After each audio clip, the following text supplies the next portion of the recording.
अच्छा जी, तो हम डिस्कस कर रहे थे इंक्रेटिन मिमेटिक्स को। ठीक है जी, इंक्रेटिन मिमेटिक्स के अंदर हमने देखा था कि हमारे पास ये जो हैं दो तरह के होते हैं, GLP-1 और GDIP, यानी कि ग्लूकोज डिपेंडेंट इंसुलिनोट्रोपिक पॉलीपेप्टाइड। इनके हम 5 फंक्शंस को हमने डिस्कस किया था। अब हम डिस्कस करने जा रहे हैं हमारे पास जो नेक्स्ट क्लास ऑफ ड्रग है DPP-4, मतलब पेप्टिडाइल 4 इनहिबिटर्स। इसके अंदर होती हैं हमारे पास जिस तरह की लिप्टिन होती है उसको आप ग्लिप्टिन कर लें, और कोई आपसे कहता है कि लो ग्लिप्टिन, हम कहते हैं कि लेना ग्लिप्टिन, लेता हूँ भाई लेना ग्लिप्टिन, लो नहीं एलो है, ठीक है, लेना ग्लिप्टिन। फिर आ गया हमारे पास, फिर 6 सूटे भी लगाने हैं साथ, तो सेक्सा ग्लिप्टिन, ठीक है जी, सेक्सा ग्लिप्टिन एंड सीटा ग्लिप्टिन, सीटा ग्लिप्टिन, ये आ गया हमारे पास। अब ये किस तरह से काम करते हैं? अब ये जो होते हैं ना DPP-4 इनहिबिटर्स हैं ये क्या करते हैं? ये इनक्रेटिन जो होते हैं उनकी डिग्रेडेशन करवाते हैं। अब अगर इनको इनहिबिट करवा देंगे तो इनक्रेटिन की डिग्रेडेशन नहीं होगी, फिर दोबारा से वही काम हो जाएगा, हमारे पास इंसुलिन की सिक्रीशन इंक्रीज़ हो जाएगी, पोस्ट प्रेंडियल ग्लूकोज सिक्रीशन कम हो जाएगी, ठीक है, ये वाले फैक्ट्स लिखे हुए हैं। दूसरा यहाँ पे ये होता है हमारे पास, वहाँ पे तो उसने कहा था इंक्रेटिन मिमेटिक्स के अंदर कि ये जो है स्टाइटी जो है ना उसको इंक्रीज़ करवा, स्टाइटी को जो है वो इंक्रीज़ करवा के फूड इनटेक को कम करवाते हैं, उसकी यूजेस के अंदर हमने पढ़ा था, ठीक है। लेकिन यहाँ पे ऐसा नहीं होता है, स्टाइटी जो है वो नहीं करवाते हैं और वेट न्यूट्रल भी होते हैं, ठीक है। डोंट कास्ट टाइटी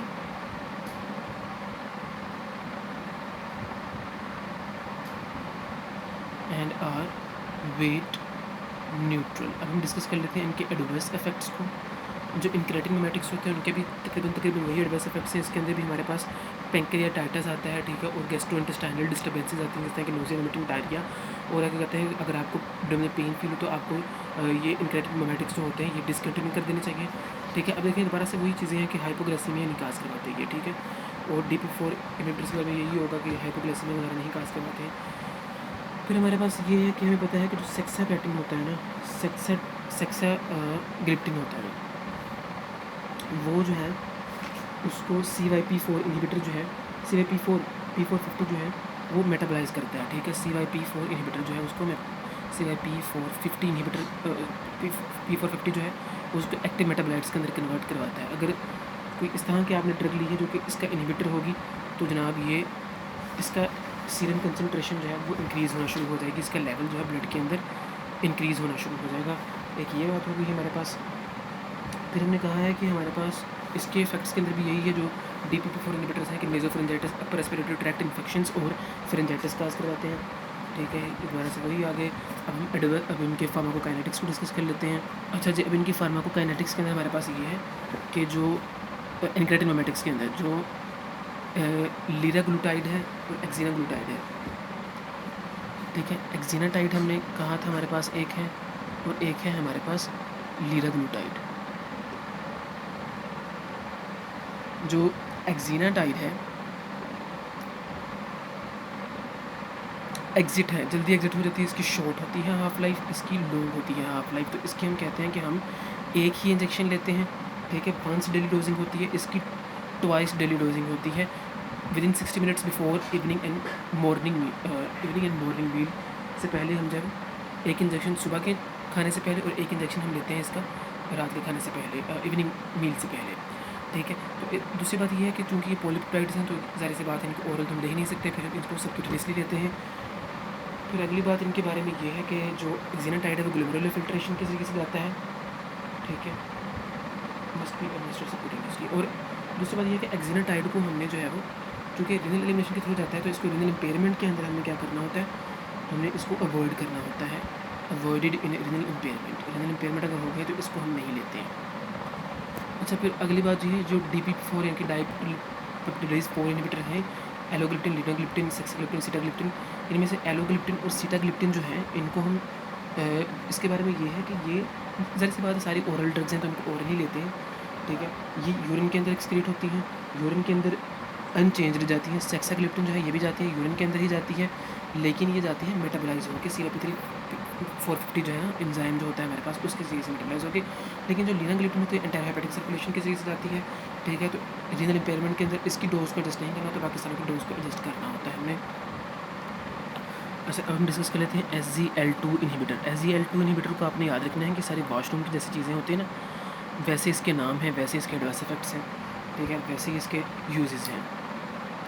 अब SGL2 इनहिबिटर्स के अंदर हमारे पास जिस तरह के मैंने कहा कि वॉशरूम का नाम है कैनाग्लिफ्लोजिन, फिर थापा से डापा कर लें तो डापाग्लिफ्लोजिन, ग्लिफ्लोजिन, ग्लिफ्लोजिन, ठीक है जी। अब ये क्या करवाते हैं हमारे पास जो ट्यूबुलर ल्यूमन है ना, लीनल ट्यूबुलर ल्यूमन, वहाँ से क्या करवाते हैं ग्लूकोज की रीअब्जॉर्प्शन वाला जो SGL2 ट्रांसपोर्टर होता है जो कि ग्लूकोज सोडियम को को ट्रांसपोर्ट करवाता है, ये उसको इनहिबिट करवा देते हैं।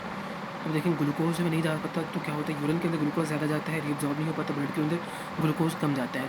लेकिन साथ ही साथ क्या होता है कि सोडियम जो है ना वो भी जो है वो रीअब्जॉर्ब नहीं हो पाता, जिसकी वजह से क्या होता है सोडियम ज़्यादा एलिमिनेट हो जाता है यूरिन के थ्रू, और ऑस्मोटिक डाययूरेसिस भी हो जाती है हमारे पास, जिसकी वजह से हमारे पास वॉल्यूम कम हो जाता है, और जिसकी वजह से हाइपोटेंशन भी हो जाती है। और हमारे पास में पता है कि अब देखें ब्लड प्रेशर कम होगा तो हमारे पास कार्डिक आउटपुट कम, तो सिस्टोलिक ब्लड प्रेशर कम, सिस्टोलिक ब्लड प्रेशर जो है हमारे पास वो भी कम हो जाता है। लेकिन हम याद रखिएगा इसको हम हाइपरटेंशन की ट्रीटमेंट के अंदर यूज़ नहीं करते हैं। अब हाइपोटेंशन कह सकते हैं कि इसके एडवर्स इफेक्ट्स में से एक एडवर्स इफेक्ट हमारे पास ये आ गया, सिस्टोलिक ब्लड प्रेशर जो है वो इसके अंदर कम हो जाता है।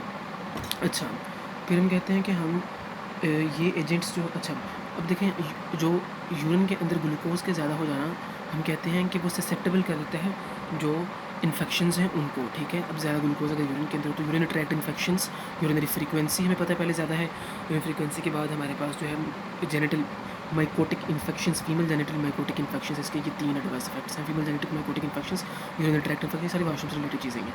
एंड यूरिनरी फ्रीक्वेंसी ज़्यादा हो गई है। अब इसकी फार्माकोकाइनेटिक्स के अंदर ये है कि हम इनको दिन में सिर्फ एक दफ़ा ही लेते हैं, वंस डेली डोजिंग। यहाँ पे हमने कौन सी चीज़ सिर्फ एक दफ़ा ली थी, ये लीराग्लूटाइड जो था, हमने कहा था कि वो हम लॉन्ग एक्टिंग होता है तो वो उसको हम सिर्फ एक दफ़ा ही लेते हैं, ठीक है। वंस डेली डोजिंग इनकी भी करवाते हैं। और कैनाग्लिफ्लोजिन जो है हम कहते हैं कि first meal of the day से पहले लेते हैं। फिर हमारे पास ये है कि जी कैनाग्लिफ्लोजिन, अब दोनों ड्रग्स को जो है हमने क्या करना होता है, अगर रीनल डिसफंक्शन हो गया है तो इनको अवॉइड करना होता है उन पेशेंट्स के अंदर, रीनल डिसफंक्शन वाले पेशेंट्स के अंदर, ठीक है।